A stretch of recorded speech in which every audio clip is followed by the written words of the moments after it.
Hello, സിന്ദൂര പൊട്ടിൻ്റെ പുതിയൊരു എപ്പിസോഡിലേക്ക് എല്ലാവർക്കും സ്വാഗതം. ചാനൽ ആദ്യമായിട്ട് കാണുന്നവരാണെങ്കിൽ ഒന്ന് സബ്സ്ക്രൈബ് ചെയ്തിട്ട് ലൈക്ക് ചെയ്യണേ. അപ്പോൾ ഇന്ദുവിൻ്റെ ബർത്ത്ഡേ സെലിബ്രേഷൻ നടന്നുകൊണ്ടിരിക്കുകയാണ് ടെറസിൽ വെച്ചിട്ട്. എല്ലാവരെയും സർപ്രൈസ് ചെയ്യിച്ചുകൊണ്ടാണ് നീലൻ ഓരോരോ കാര്യങ്ങൾ ചെയ്യുന്നത്. അപ്പോൾ കേക്കിൻ്റെ വലിപ്പം കണ്ടപ്പോൾ രാധികയാണെങ്കിൽ പിറുപിറുത്തുകൊണ്ട് മാമിയോട് പറയുന്നുണ്ട്, മാമി കേക്കൊക്കെ നോക്ക്, വലിയ കേക്കാണ്, അതിന് തന്നെ വലിയ പൈസ ആയിട്ടുണ്ടാവും. പിന്നെ ഈ അനാവശ്യമായിട്ടുള്ള ആർഭാടങ്ങളൊക്കെ ആയിട്ട് ഒരു 10-20,000 രൂപയെങ്കിലും മാമ ചിലവാക്കിയിട്ടുണ്ടാവും. അത് കേട്ടപ്പോൾ വാസന്തിയും പറയുന്നുണ്ട്, നീ നിൽക്ക്, ഞാൻ അവനെ ചോദ്യം ചെയ്തിട്ട് തന്നെ കാര്യം, അവൻ്റെ കാര്യത്തിൽ ഞാൻ ഇന്നൊരു തീരുമാനം ഉണ്ടാക്കും എന്നൊക്കെ അവരും ഇങ്ങനെ പിറുപിറുക്കുകയാണ്. രാജേശ്വരിക്കും രുക്മിണിക്കൊക്കെ ആണെങ്കിൽ ഒത്തിരി സന്തോഷമാവുകയാണ്. കാരണം ഇത്രയും വലിയൊരു കേക്കൊക്കെ വാങ്ങിച്ചിട്ട് ഇന്ദുവിൻ്റെ ബർത്ത്ഡേ നീലനാണ് ആഘോഷിക്കുന്നത്. അവരൊന്നും അറിഞ്ഞതുപോലുമില്ല. പക്ഷെ അവർക്കൊക്കെ അത് അറിഞ്ഞപ്പോൾ ഭയങ്കര സന്തോഷമാണ് തോന്നുന്നത്. കേക്ക് കണ്ടപ്പോൾ രാജേശ്വരി പറയുന്നുണ്ട്, ഇത്രയും വലിയൊരു കേക്ക് അടുത്ത് കാണുമ്പോൾ തന്നെ വല്ലാത്ത സന്തോഷം തോന്നുവാണ്. ഇതുപോലുള്ള കേക്കൊക്കെ ഞാൻ TV-യിൽ മാത്രമേ കണ്ടിട്ടുള്ളൂ. പക്ഷേ ആ സമയത്ത് രാധിക ചോദിക്കുകയാണ്, അല്ല നീലേട്ടാ, ഈ കേക്കിന് അത്യാവശ്യം വില ഉണ്ടാവുമല്ലോ, ഇത് കോസ്റ്റ്ലി ആണല്ലോ. ആ അതെ, എത്രയാടാ ആയത്? വാസന്തി ചോദിച്ചപ്പോൾ നീലൻ പറയുന്നുണ്ട്, അമ്മോ അതൊക്കെ എന്തിനാ ഇപ്പം ചോദിക്കുന്നത്? നമ്മുടെ സന്തോഷത്തിന് വേണ്ടിയാണ് നമ്മൾ ചെയ്യുന്നത്, അതിനെന്തിനാണ് നമ്മൾ വില നോക്കുന്നത്? എന്താ വില പറഞ്ഞു കഴിഞ്ഞാൽ കേക്കിൻ്റെ വില താണു പോവോ? അവരും ദേഷ്യത്തോടെ ചോദിക്കുകയാണ്. അപ്പോൾ ഡെക്ലേസ് ആണ് അവർക്ക് മറുപടി കൊടുക്കുന്നത്, ചേച്ചി 500 രൂപയാണുള്ളത്, മതിയോ? അത് കേട്ടപ്പോൾ രുക്മിണിയും രാജേശ്വരിയൊക്കെ ചിരിക്കുകയാണ്, നീലനും. കാരണം കളിയാക്കിക്കൊണ്ട് പറഞ്ഞതാണ്. അത് മനസ്സിലാക്കിയിട്ട് വാസന്തി രാധികയും പറയുന്നുണ്ട്, ഇത്രയും വലിയ കേക്കിന് വെറും 500 രൂപയോ? കേൾക്കുന്ന ആൾക്കാർ എന്താ പൊട്ടന്മാരാണെന്നാണോ നിങ്ങൾ രണ്ടുപേരും കരുതിയത്? അവരത് വിശ്വസിക്കാൻ കൂട്ടാക്കുന്നില്ലെന്ന് മനസ്സിലാക്കിയപ്പോൾ ഡെക്ക് പറയുന്നുണ്ട്, ചേച്ചി അത് അളിയനും അറിയാവുന്ന ഒരു കടയാണ്, പൈസയൊന്നും വേണ്ടെന്ന് അവർ പറഞ്ഞതാണ്. പക്ഷേ അളിയനൊരു മനസ്സ് കേൾക്കാത്തത് കാരണം അളിയൻ കുറച്ച് പണം എടുത്ത് കൊടുത്തതാണ്. അത് കേട്ടപ്പോൾ വാസന്തി വിശ്വസിച്ചു എന്നുള്ളത് ഏകദേശം അവർക്ക് തോന്നുന്നുണ്ട്. പക്ഷേ നീലനും ഡെക്കും ഒക്കെ പരസ്പരം നോക്കി ചിരിക്കുവാണ്. കാരണം അമ്മയെ വെറുതെ ഒന്ന് പറ്റിക്കാൻ വേണ്ടി മാത്രം പറഞ്ഞതാണ്. അത് പണം കൊടുത്ത് തന്നെ വാങ്ങിച്ച കേക്കാണ്. അപ്പോൾ രാധികയ്ക്ക് അത് മനസ്സിലായിട്ട് രാധിക വാസന്തിയോട് ചെവിയിൽ പറയാണ്, വില പറഞ്ഞു കഴിഞ്ഞാൽ മാമി എന്തെങ്കിലും പറഞ്ഞിട്ട് പരിപാടി ക്യാൻസലാക്കുമെന്ന് കരുതിയിട്ട് മാമിയെ എങ്ങനെയാണ് പറ്റിച്ചതെന്ന് നോക്ക്. ആ നീ പറഞ്ഞത് ശരിയാണ്. എന്നിട്ടും അവർ പറയുന്നുണ്ട്, ഒരുപക്ഷെ ഇതിന് 500 രൂപ തന്നെ അധികമാണെന്നാണ് എനിക്ക് തോന്നുന്നത്.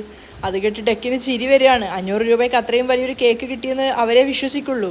അപ്പോൾ രാധിക പറയുന്നുണ്ട്, അയ്യോ മാമി, ലോകത്ത് എന്താ സംഭവിക്കുന്നതെന്ന് അറിയാതെ ഇങ്ങനെ പൊട്ടയായിട്ട് സംസാരിക്കല്ലേ. അപ്പോൾ രുക്മിണിയാണ് പറയുന്നത്, നീലമോനെ, മണി 12 കഴിഞ്ഞില്ലേ, നമുക്ക് കേക്ക് കട്ട് ചെയ്താലോ? അപ്പോൾ ഡെക്കും സമ്മതിക്കുന്നുണ്ട്. ശാലിനി പറയാണ്, അതേ ഏട്ടാ, കേക്ക് കാണുമ്പോൾ വിശപ്പ് തോന്നുവാണ്, അങ്ങനെ തന്നെ എടുത്ത് കഴിക്കാനൊക്കെ തോന്നുന്നുണ്ട്. അയ്യോ ഇപ്പം തന്നെ നിങ്ങൾ തിരക്ക് പിടിക്കല്ലേ, അടുത്ത സർപ്രൈസ് കാണണ്ടേ? ഇനിയും സർപ്രൈസോ? ഇന്ദു ഉൾപ്പെടെ എല്ലാവരുടെയും മുഖത്ത് വീണ്ടും ആശ്ചര്യം നിറയാണ് ഇനിയും സർപ്രൈസ് എന്ന് കേട്ടപ്പോൾ. ഇനിയും സർപ്രൈസ് ഉണ്ടോ? ഡാളിയ, ഇന്നാ നിയമോളെ പിടിക്ക് എന്ന് പറഞ്ഞിട്ട് നിയമോളെ ഡെക്ലേസിൻ്റെ കൈ കൊടുക്കുകയാണ്. അപ്പോൾ വാസന്തി ആണെങ്കിൽ രാധികയോട് പറയുന്നുണ്ട്, അയ്യോ ഇനി ഇവനിത് എന്ത് സർപ്രൈസാണോ അവ ഉണ്ടാക്കി വെച്ചിരിക്കുന്നത്? അയ്യോ എനിക്കറിയില്ല മാമി, ഇപ്പോൾ ഒക്കെ വന്ന് മിഡ് നൈറ്റിൽ ബിരിയാണിയൊക്കെ കഴിക്കുന്നതാണ് ട്രെൻഡ്. ഇനിയൊരു പക്ഷേ അത് അങ്ങനെ എന്തോ ആണോ എന്നറിയില്ല. അയ്യോ ഇതൊന്നും അറിയാതെ ഞാൻ നേരത്തെ വയറ് നിറയെ ഭക്ഷണം കഴിച്ചു പോയടി. വാസന്തി സങ്കടം പറയാണ്. അയ്യോ എൻ്റെ മാമിക്ക് ഒരു സ്ഥലകാല ബോധവും ഇല്ല, എവിടെ എങ്ങനെ പറയണമെന്ന് പോലും അറിയില്ല. അപ്പോഴേക്കും നീലനാണെങ്കിൽ അവിടുന്ന് അവരുടെ അടുത്ത് മാറി നിൽക്കുകയാണ്. എന്നിട്ട് എല്ലാവരോടും പറയുന്നുണ്ട്, എല്ലാവരും റെഡിയാണോ?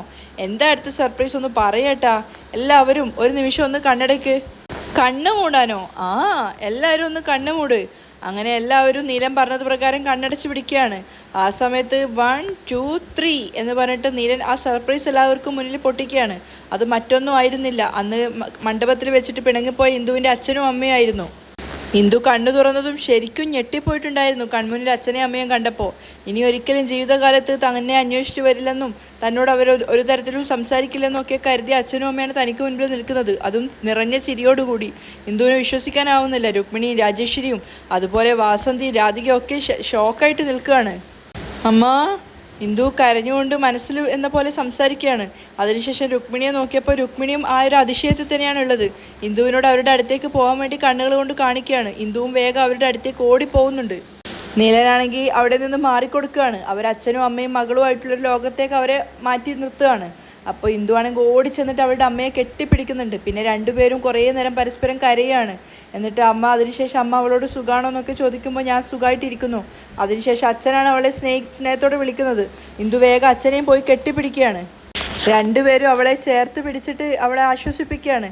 ഇന്ദു ആണെങ്കിൽ അവളുടെ സങ്കടങ്ങൾ മുഴുവൻ കരഞ്ഞ് തീർക്കുന്നുണ്ട്. അതിനുശേഷം അച്ഛനോടും അമ്മയോടും അവൾ ചോദിക്കുകയാണ് സുഖാണോ എന്നൊക്കെ. ഞങ്ങൾക്കൊക്കെ സുഖം തന്നെയാണ്. മോക്ക് സുഖാണോ? എനിക്കെന്താ അച്ഛാ, എനിക്ക് സുഖാണ്. അപ്പം അവൾ കരഞ്ഞുകൊണ്ട് അച്ഛനോട് ചോദിക്കുന്നുണ്ട്, നിങ്ങൾക്ക് എന്നോടുള്ള ദേഷ്യമൊക്കെ പോയോ? അതൊക്കെ അന്നല്ലേടാ, ഇപ്പോൾ നിന്റെ മേൽ ഒരു തുള്ളി പോലും ദേഷ്യമില്ലടാ. അയാളും കരഞ്ഞുകൊണ്ടാണ് പറയുന്നത്. നിനക്ക് എന്നെക്കൊണ്ട് സാധിക്കുന്നത് പോലൊരു നല്ല ജീവിതം ഉണ്ടാക്കി തരണമെന്ന് ആഗ്രഹിച്ചു. അന്ന് മണ്ഡപത്തിൽ വെച്ചിട്ട് എന്നെയും അവർക്ക് മുന്നിൽ അപമാനിച്ചുകൊണ്ട് ഇറങ്ങിപ്പോയപ്പോൾ നിന്നോടുള്ള ദേഷ്യം ഉണ്ടായി എന്നല്ലാതെ വേറെ എന്താണ് അച്ഛന് നിന്നോട് ദേഷ്യം? ഇപ്പം നീ സന്തോഷത്തോടെയും സമാധാനത്തോടെയും ജീവിക്കുന്നു എന്ന് അറിഞ്ഞപ്പോൾ ആ ദേഷ്യത്തിലാണ് അന്ന് അച്ഛൻ മോളോട് അങ്ങനെയൊക്കെ പെരുമാറിയത്. അല്ലാതെ എനിക്ക് മോളോട് ഒരു ദേഷ്യവും ഇല്ല. നീലനെ പോലെ ഒരു മരുമകനെ ഈ ലോകം മുഴുവൻ തേടി പിടിച്ചാലും മോളുടെ അച്ഛന് കണ്ടെത്തി തരാൻ സാധിക്കില്ല. അവർ രണ്ടുപേരും കരഞ്ഞുകൊണ്ടാണ് സംസാരിക്കുന്നത് അങ്ങോട്ടും ഇങ്ങോട്ടും. നിന്നെ ഇങ്ങനെ കാണുമ്പോൾ ഞങ്ങൾക്ക് ഒരുപാട് സന്തോഷം തോന്നുന്നുണ്ട്. ഇന്ദു അമ്മയെ അച്ഛനെ മാറി മാറി നോക്കി അവളുടെ സന്തോഷം പ്രകടിപ്പിച്ചുകൊണ്ടേ ഇരിക്കുകയാണ്. അവളുടെ അമ്മ അവൾക്ക് ജന്മദിനാശംസകൾ പറയുന്നുണ്ട്. അമ്മയെ കെട്ടിപ്പിടിച്ച് താങ്ക്സ് ഒക്കെ പറയാണ് ഇന്ദു. ഇതുപോലെ നമ്മൾ ഒന്നിച്ചിട്ട് എത്ര കാലമായടി? അമ്മ സങ്കടം പറയാണ്. ഇന്ദു അത് സമ്മതിക്കുന്നുണ്ട്. അതിനുശേഷം ഭർത്താവിനോട് അവർ പറയാണ് ഇനി മകൾക്ക് ജന്മദിനാശംസകൾ പറയാൻ. ശേഷം അയാളും പറയുന്നുണ്ട് ഇന്ദുവിനോട്, ഇനിയും ഒരുപാട് ജന്മദിനാശംസകൾ എൻ്റെ മോൾക്ക് സന്തോഷം നിറഞ്ഞതാവട്ടെ എന്ന്. അപ്പോൾ ഡെക്ക് വിളിച്ചു പറയാണ്, ഏട്ടാ, വയസ്സ് മുന്നോട്ടേക്ക് കുതിച്ചു പോകുന്നത് പോലെ ജീവിതവും മുന്നോട്ടേക്ക് കുതിച്ചു പോകണമെന്ന് ആശംസിക്കേ. അതിനുശേഷം അവർ കൊണ്ടുവന്ന ഗിഫ്റ്റ് അവളുടെ അമ്മ അച്ഛനെ ഏൽപ്പിച്ചിട്ട് കൊടുക്കാൻ വേണ്ടി പറയാണ്. അതൊരു സാരിയായിരുന്നു. അദ്ദേഹം അത് എടുത്തിട്ട് ഇന്ദുവിന് കൊടുത്തിട്ട് പറയാണ്, നിന്റെ പിറന്ന നാളിന് നിന്റെ അച്ഛൻ്റെ അമ്മയുടെ വക ഒരു ചെറിയ സമ്മാനം. ഇന്ദു ആ ഗിഫ്റ്റ് നോക്കുന്തോറും അവൾക്ക് വല്ലാത്ത സന്തോഷം തോന്നുവാണ്. അതിലെന്താ ഇരിക്കുന്നത് എന്നല്ല അവളെ സന്തോഷിപ്പിച്ചത്. തന്നെ ഒരിക്കലും ജീവിതത്തിൽ സ്വീകരിക്കില്ല എന്ന് കരുതിയ തൻ്റെ അച്ഛനും അമ്മയുമാണ് തൻ്റെ ജന്മദിനത്തിൽ തനിക്ക് ഗിഫ്റ്റ് കൊണ്ടുവന്ന് തന്നിരിക്കുന്നത് എന്നാണ് അവളെ സന്തോഷിപ്പിച്ചത്. അപ്പോൾ അവളുടെ അച്ഛൻ സങ്കടത്തോടെ പറയുന്നുണ്ട്, നിൻ്റെ വീട്ടുകാരെന്ന നിലയ്ക്ക് നിൻ്റെ എല്ലാ കാര്യങ്ങളും ഏറ്റെടുത്ത് ഞങ്ങളെക്കൊണ്ട് ചെയ്യാൻ പറ്റുന്നില്ലെങ്കിലും ഞങ്ങളെക്കൊണ്ട് സാധിക്കുന്ന ഒരു ചെറിയ സമ്മാനം. അവർക്ക് മുന്നിൽ വെച്ചിട്ട് തന്നെ ഇന്ദു ആ ഗിഫ്റ്റ് തുറന്നു നോക്കുകയാണ്. അതിനുശേഷം അവൾ അച്ഛനോട് പറയുന്നുണ്ട്, അച്ഛാ, അമ്മ, നിങ്ങൾ രണ്ടുപേരും എല്ലാ തെറ്റുകളും ക്ഷമിച്ച് എൻ്റെ അടുത്തേക്ക് വന്നതിനേക്കാളും വലിയ എന്ത് ഗിഫ്റ്റാണ് എനിക്ക് വേണ്ടത്? നിങ്ങൾ രണ്ടുപേരും ഈ വീട്ടിലേക്ക് വരുമെന്ന് ഞാൻ എൻ്റെ സ്വപ്നത്തിൽ പോലും കരുതിയിട്ടുണ്ടായിരുന്നില്ല അച്ഛാ. എൻ്റെ ജീവിതത്തിൽ ഓരോ ദിവസവും നിങ്ങൾ ഇനി എന്നെ കാണുകയുമില്ല, എന്നോട് സംസാരിക്കുകയില്ലെന്ന് ചിന്തിച്ചിട്ട് ഞാൻ ഒരു ദിവസം പോലും കരയാതില്ല. അപ്പോൾ അയാളും കരഞ്ഞുകൊണ്ട് പറയുന്നുണ്ട്, ഞങ്ങൾക്കും നിൻ്റെ മേൽ ദേഷ്യം ഉണ്ടായിരുന്നു മോളെ. അവസാനം വരെ, മരണം വരെ നിൻ്റെ മുഖത്തേക്ക് പോലും നോക്കരുത് എന്ന് കരുതിയതുമാണ്. പക്ഷേ നീലനാണ് അങ്ങോട്ട് വന്നിട്ട് എല്ലാ കാര്യങ്ങളും പറഞ്ഞ് മനസ്സിലാക്കി ഞങ്ങളെ ഇവിടെ കൊണ്ടുവന്നത്. അത് കേട്ട സമയത്ത് ഇന്ദു ശരിക്കും ഞെട്ടിപ്പോയിട്ടുണ്ടായിരുന്നു. കാരണം നീലനാണ് ഇതിന് പിന്നിലെന്ന് അവൾ അത്രയും നേരം ചിന്തിച്ചതേയില്ല. സ്നേഹം എന്ന് പറയുന്നതും കുടുംബം എന്ന് പറയുന്നതും ഒരു ചെറിയ കാലയളവിനുള്ളിൽ മാത്രം കിട്ടുന്ന ഒരു സമ്മാനാണെന്നും ഒരു ചെറിയ പിണക്കത്തിൻ്റെ പേരിൽ അത് നശിപ്പിച്ചു കളഞ്ഞാൽ ഒരുപാട് വർഷങ്ങൾ കഴിഞ്ഞാൽ അത് എവിടെ പോയി അന്വേഷിച്ചാലും നമുക്ക് തിരിച്ചു കണ്ടെത്താൻ സാധിക്കില്ല എന്ന് നീലം വന്ന് പറഞ്ഞപ്പോൾ അതിലുണ്ടായിരുന്ന ശരി എനിക്ക് മനസ്സിലാക്കാൻ പറ്റി മോളെ. ഒരു നേരത്തെ ദേഷ്യം കൊണ്ട് ജീവിതകാലം മുഴുവൻ പരസ്പരം കാണാതെയും മിണ്ടാതെയും ജീവിക്കുന്നതിനേക്കാളും നല്ലത് തെറ്റ് ക്ഷമിച്ചു കൊടുത്ത് ജീവിക്കുന്ന കാലത്തോളം സന്തോഷത്തോടെയും സ്നേഹത്തോടെയും ജീവിക്കുന്നതാണ് നല്ലത് എന്ന് എനിക്ക് മനസ്സിലായി. പക്വതാപരമായിട്ടുള്ള അദ്ദേഹത്തിൻ്റെ സംസാരം കേട്ടപ്പോൾ ഇന്ദു പുഞ്ചിരിച്ചുകൊണ്ട് കേട്ടു നിൽക്കുവാണ്. കാരണം അതെല്ലാവരും മനസ്സിലാക്കേണ്ട ഒരു കാര്യം തന്നെയാണ്. നമ്മൾ എന്തെങ്കിലും ഒരു ചെറിയ കാര്യം ജീവിതത്തിൽ പറ്റിക്കഴിഞ്ഞാൽ അതിൻ്റെ പേരിൽ നമ്മൾ ജീവിതാവസാനം വരെ മിണ്ടാതെ നിൽക്കും. പക്ഷേ അതിന് പകരം ആ ഒരു തെറ്റ് നമുക്ക് ക്ഷമിച്ചു കൊടുക്കാൻ പറ്റിക്കഴിഞ്ഞാൽ ആ ബന്ധം നമുക്ക് ഒന്നുകൂടെ സ്ട്രോങ് ആയിട്ട് തന്നെ മുന്നോട്ടേക്ക് കൊണ്ടുപോകാൻ പറ്റും. അപ്പോൾ അദ്ദേഹം പറയുന്നുണ്ട്, തെറ്റ് ചെയ്യാത്തവരായിട്ട് ജീവിതത്തിൽ ആരും തന്നെ ഇല്ല. അങ്ങോട്ടേക്കാണ് നീലൻ പോകുന്നത്. എന്നിട്ട് നീലൻ അദ്ദേഹത്തോട് പറയുന്നുണ്ട്, മാമ, ഞാൻ വന്ന് പറഞ്ഞ സമയത്ത് അത് മനസ്സിലാക്കിയിട്ട് ഇങ്ങോട്ടേക്ക് വന്നത് നിങ്ങളുടെ വലിയ മനസ്സല്ലേ? അതാണ് വലിയ കാര്യം. അല്ല മോനെ, മോൻ പറഞ്ഞത് ശരിയല്ല. ഈ ചെറിയ പ്രായത്തിൽ മോൻ എത്ര പക്വതപരമായിട്ടാണ് ചിന്തിക്കുന്നത്. പക്ഷേ ഇത്രയും വയസ്സായിട്ടും ഇത്രയേറെ ആഴത്തിലിറങ്ങി ചിന്തിക്കാൻ എനിക്കിതുവരെ സാധിച്ചില്ലല്ലോ എന്നാലോചിക്കുമ്പോൾ എനിക്ക് എന്നോട് തന്നെ ദേഷ്യം തോന്നുന്നു. അവരുടെ രണ്ടുപേരുടെയും പക്വതപരമായ സംസാരം കേട്ടപ്പോൾ ഇന്ദു കേട്ടു നിൽക്കുകയാണ്. അതൊന്നും കുഴപ്പമില്ല, വാ, നിങ്ങളെല്ലാവരും അങ്ങോട്ടേക്ക് വാ എന്ന് പറഞ്ഞിട്ട് നീലൻ അവരെയൊക്കെ അങ്ങോട്ടേക്ക് കേക്കിനടുത്തേക്ക് ക്ഷണിക്കുകയാണ്. അവരടുത്ത് വന്ന സമയത്ത് രുക്മിണി അങ്ങോട്ട് ചെന്ന് സംസാരിക്കുകയാണ്. സുഖാണോ, എന്തൊക്കെയുണ്ട് വർത്താനം എന്നൊക്കെ ചോദിക്കുന്ന സമയത്ത് ഇന്ദുവിൻ്റെ അമ്മ അല്പൊരു ഭയത്തോടു കൂടിയാണ് സംസാരിച്ചു തുടങ്ങുന്നത്. കാരണം ഇന്ദുവിൻ്റെ അച്ഛൻ അത് ഇഷ്ടപ്പെട്ടില്ലെങ്കിലോ എന്ന് കരുതിയിട്ട് ഞങ്ങൾക്ക് സുഖമാണെന്നൊക്കെ പറഞ്ഞിട്ട് അവർ അവസാനിപ്പിക്കുകയാണ്. പക്ഷേ ആ സമയത്ത് ഇന്ദുവിൻ്റെ അച്ഛൻ പറയുന്നുണ്ട്, നിങ്ങളെ മുൻപ് പലതവണ ഞാൻ അപമാനിച്ചിട്ടുണ്ട്, നിങ്ങളോട് വളരെ മോശമായിട്ട് ഞാൻ സംസാരിച്ചിട്ടുണ്ട്, നിങ്ങൾ ദയവ് ചെയ്ത് എനിക്ക് മാപ്പ് തരണം എന്ന് പറഞ്ഞിട്ട് അയാൾ കൂപ്പ് കൈയോടെ നിൽക്കുകയാണ്. രുക്മിണി പോലും അതൊരിക്കലും പ്രതീക്ഷിച്ചിട്ടുണ്ടായിരുന്നില്ല. എന്തൊക്കെയാണ് നിങ്ങൾ ഈ പറയുന്നത്? എന്തിനാ ഇങ്ങനെ വലിയ വലിയ കാര്യങ്ങളൊക്കെ സംസാരിക്കുന്നത്? രുക്മിണി അവർ ചെയ്ത തെറ്റുകളൊക്കെ ക്ഷമിക്കാൻ പാകത്തിലാണ് സംസാരിക്കുന്നത്. ആ സമയത്ത് രാധയ്ക്കാണെങ്കിൽ ദേഷ്യം വരുന്നുണ്ടായിരുന്നു. അവളിങ്ങനെ ദേഷ്യത്തോടെ മാമിയുടെ ചെവിയിലായിട്ട് പറയാണ്, അയ്യോ മാമി, നിങ്ങളുടെ മോൻ ചെയ്ത കാര്യങ്ങളൊക്കെ കണ്ടോ? അവസാനം വരെ ഇവളുടെ അച്ഛനും അമ്മയും ഇവളോട് മിണ്ടില്ല എന്നും ഇവളുടെ ഒരു കാര്യത്തിലും അവർ ഇടപെടില്ല എന്നും കരുതിയെടുത്ത് അവരെ പോയി കൂട്ടിക്കൊണ്ടുവന്ന് അവളോടൊപ്പം ചേർത്ത് നിർത്തിയിരിക്കുകയാണ് ഈ നീലേട്ടൻ. അതുമാത്രമല്ല, അവൾ ഒറ്റയ്ക്കാണല്ലോ, അവളെ തുരത്തിവിടാൻ എളുപ്പമാണല്ലോ എന്ന് കരുതിയപ്പോൾ ഇപ്പോൾ അവളെ എന്തെങ്കിലും ചെയ്തു കഴിഞ്ഞാൽ ചോദ്യം ചെയ്യാൻ വേണ്ടി അവൾക്ക് ചുറ്റിലും അവളുടെ ആദ്യത്തെ അമ്മായിയമ്മയെയും അതിന് പുറമെ അവളുടെ അച്ഛനെയും അമ്മയും ഒക്കെ കൂട്ടിക്കൊണ്ട് വന്നിരിക്കുകയാണ് ഈ നീലേട്ടൻ. അപ്പോൾ ഡെക്കാണെങ്കിൽ ഇന്ദുവിനെ പുകഴ്ത്തിക്കൊണ്ട് പറയാണ്, ഇന്ദുവിൻ്റെ പിറന്നാൾ എല്ലാ കുടുംബവും ചേർന്നിട്ട് അടിച്ച് പൊളിച്ച് ആഘോഷിക്കാൻ പോവുകയാണല്ലോ.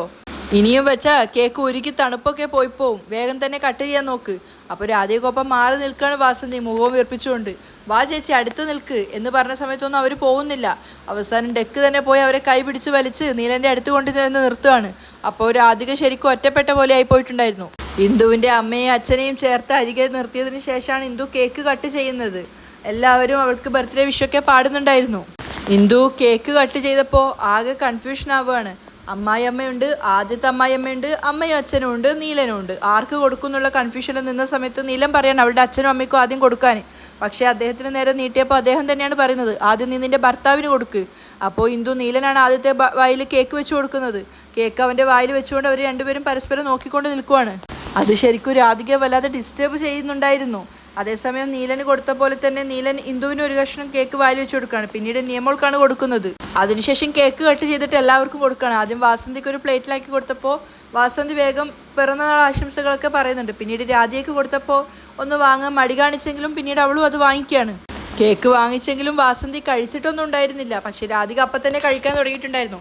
അവരുടെ അടുത്ത് കൂടുതൽ നിൽക്കാൻ താല്പര്യമില്ലാത്തത് കൊണ്ട് ഇന്ദു ആണെങ്കിൽ വേഗം അവിടുന്ന് പോയിട്ടുമുണ്ട്. വാസന്തി ഒരുതരം ദേഷ്യത്തോടു കൂടിയാണ് നിൽക്കുന്നത്. പക്ഷേ രാധികയാണെങ്കിൽ കേക്ക് കഴിച്ചിട്ട് മാമിയോട് പറയണം, മാമി കേക്ക് നല്ല ടേസ്റ്റ് ഉണ്ട്, കോസ്റ്റ്ലി ആയതുപോലെ തന്നെ നല്ല ടേസ്റ്റുള്ള കേക്കാണ്, വേഗം കഴിക്കാൻ നോക്ക്. അത് കണ്ടപ്പോൾ വാസന്തിക്ക് ദേഷ്യം തോന്നുകയാണ്. എന്ത് സംഭവിച്ചാലും വേണ്ടില്ല, ഭക്ഷണം കിട്ടിക്കഴിഞ്ഞാൽ ഇവൾ ആളാകെ മാറും എന്നൊരു മട്ടിലാണ് അവർ ദേഷ്യത്തോടെ നിൽക്കുന്നത്.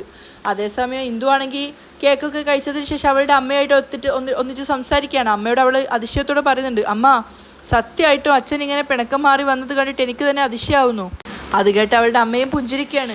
അച്ഛൻ ഇങ്ങോട്ട് വരാൻ മാത്രം എന്താണ് നീലൻ ചേട്ടൻ അവിടെ വന്നിട്ട് പറഞ്ഞത്? എങ്ങനെയാ അച്ഛൻ നീലൻ ചേട്ടൻ പറഞ്ഞ കാര്യത്തോട് സമ്മതിച്ചത്? എന്താ ഇന്ദു ഞാൻ നിന്നോട് പറയേണ്ടത് എന്ന് എനിക്കറിയില്ല. സാധാരണയായിട്ട് നിൻ്റെ അച്ഛൻ എങ്ങനെയാണോ പെരുമാറാറുള്ളത് അതുപോലെ തന്നെയാണ് നിൻ്റെ ഭർത്താവ് ആദ്യമായിട്ട് വീട്ടിൽ വന്ന സമയത്തും അദ്ദേഹം പെരുമാറിയത്. നീലൻ മോനോട് വളരെ ദേഷ്യത്തോടു കൂടിയാണ് അന്ന് അദ്ദേഹം സംസാരിച്ചു തുടങ്ങിയത്. അതൊക്കെ ഇന്ദുവിനും ഏകദേശം അറിയാവുന്നത് കൊണ്ട് അവൾക്ക് വലിയ അതിശയമൊന്നും തോന്നുന്നില്ല. ഇപ്പോൾ എന്തെങ്കിലും സംഭവിക്കുന്നൊക്കെ ഭയന്നുകൊണ്ടാണ് ഞാൻ നിന്നത്. പക്ഷേ അവസാനം സംഭവിച്ചത് തന്നെ മറ്റൊരു കാര്യമാണ്. മറ്റൊരു കാര്യമോ? അതെന്താ? കുറച്ചു മുമ്പ് സംഭവിച്ച കാര്യങ്ങൾ അവളുടെ അമ്മ അവളോട് പറഞ്ഞു കൊടുക്കുകയാണ്. നീലൻ അവളുടെ വീട്ടിലേക്ക് ഇന്ദുവിൻ്റെ വീട്ടിലേക്ക് കയറി ചെന്നപ്പോൾ അവനെ കണ്ടതും പേടിയോടുകൂടിയാണ് ഇന്ദുവിൻ്റെ അമ്മ സംസാരിച്ചു തുടങ്ങിയത്. അയ്യോ മോനെന്തിനാ ഇങ്ങോട്ടേക്ക് വന്നത്? നമസ്കാരം അമ്മ, വളരെ പ്രധാനപ്പെട്ടൊരു കാര്യം പറയാൻ വേണ്ടിയാണ് ഞാൻ ഇങ്ങോട്ടേക്ക് വന്നത്. അവർ കൈയെടുത്ത് കൂപ്പിക്കൊണ്ടാണ് നീലനോട് സംസാരിക്കുന്നത്. എൻ്റെ ഭർത്താവ് നിങ്ങളെ കണ്ടു കഴിഞ്ഞാൽ വലിയ പ്രശ്നം തന്നെ ഇവിടെ ഉണ്ടാവും. ദയവ് ചെയ്ത് അദ്ദേഹം വരുന്നതിന് മുമ്പ് മോനൊന്ന് പോവാൻ നോക്ക് എന്നൊക്കെ പറഞ്ഞ് കൈ കൂപ്പിക്കൊണ്ടാണ് സംസാരിക്കുന്നത്. അപ്പോൾ അകത്തു നിന്നും അദ്ദേഹം പറയുന്നുണ്ട്, ഏയ് സുമതി, ആരാ പുറത്തുള്ളത്? നീ ആരോടാ സംസാരിക്കുന്നത്? അതും പറഞ്ഞുകൊണ്ട് അയാൾ നേരെ ഹാളിലേക്ക് വന്നപ്പോൾ കണ്ടത് നീലനെയാണ്. നീലനെ കണ്ടതും അവർ ദേഷ്യത്തോടെ ഭാര്യയോട് പൊട്ടിത്തെറിക്കുകയാണ്. ഏയ് ഇവനെന്തിനാണ് ഇവിടെ വന്നത്? ഇവനെ ആരെ ഇങ്ങോട്ടേക്ക് കയറ്റിയത്? ഇവൻ എന്തിനാ ഇങ്ങോട്ടേക്ക് വന്നത്? നീ വരാൻ പറഞ്ഞിട്ടാണോ വന്നത്? അയ്യോ അല്ല ഏട്ടാ, ഞാൻ വരാൻ പറഞ്ഞിട്ടൊന്നുമല്ല, എനിക്കറിയില്ലായിരുന്നു വരുന്നത്. ഞാൻ എന്തിനാ ഇങ്ങോട്ടേക്ക് വരാൻ പറയുന്നത്? അവർ ഭർത്താവിനോടുള്ള പേടിയോടുകൂടിയാണ് സംസാരിക്കുന്നത്. അപ്പോൾ അദ്ദേഹം ദേഷ്യത്തോടെ പറയുന്നുണ്ട്, കള്ളം പറയരുത്, എനിക്കും ഇതുമായിട്ട് യാതൊരു ബന്ധവും ഇല്ല ഏട്ടാ. ഈ മോനെ തനിയെ വന്നതാണ്, ദയവ് ചെയ്ത് ഇവിടെ നിന്ന് പൊയ്ക്കോ മോനെ എന്നൊക്കെ പറഞ്ഞിട്ട് നീലനോട് അവർ അപേക്ഷിക്കുകയാണ്. നീലനാണെങ്കിൽ അവർ തമ്മിലുള്ള ഒരു ബഹളം കേട്ടിട്ട് കുറച്ചൊരു ഭയത്തോടു കൂടിയാണ് നിൽക്കുന്നത്. അയാൾ നീലൻ്റെ മുഖത്തേക്ക് പോലും നോക്കാതെ ദേഷ്യത്തോടെ നിൽക്കുകയാണ്. അപ്പം നീലൻ സങ്കടത്തോടെ പറയുന്നുണ്ട്, അമ്മ ഞാൻ പോവാൻ തന്നെയാണ് വന്നത്, ഞാൻ ഇപ്പം തന്നെ പോവാം. അതിനു മുമ്പ് എനിക്ക് സംസാരിക്കാൻ ഒരു 10 മിനിറ്റ് സമയം നിങ്ങൾക്ക് അനുവദിച്ച് തന്നൂടെ? അത് പറഞ്ഞിട്ട് ഞാൻ പെട്ടെന്ന് തന്നെ പൊയ്ക്കോളാം. അപ്പോഴും നീലൻ്റെ മുഖത്തേക്ക് അദ്ദേഹം നോക്കുന്നേ ഇല്ല. ദയവ് ചെയ്തൊരു 10 മിനിറ്റ് സമയം മാത്രം അനുവദിച്ചതാ അമ്മ. അപ്പോൾ നീലനെ നോക്കാതെ തന്നെ അയാൾ പറയുന്നുണ്ട്, പറയാൻ വന്നത് എന്താണെന്ന് വെച്ചാൽ പറഞ്ഞിട്ട് ഇറങ്ങി പോവാൻ നോക്ക്. അയാൾ നീലനെ നോക്കാതെ നിന്നിട്ട് ഭാര്യയോട് പറയുന്നുണ്ട്, ഇവൻ്റെ മുഖം കാണുന്നത് പോലും എനിക്ക് ഇഷ്ടമല്ല. അപ്പോൾ നീലനും വിഷമത്തോടെയാണ് സംസാരിച്ച് തുടങ്ങുന്നത്. നിങ്ങളുടെ വിഷമവും ദുഃഖവും സങ്കടവും നിങ്ങളുടെ മാനസികാവസ്ഥയും ഒക്കെ എനിക്ക് മനസ്സിലാവുന്നുണ്ട്.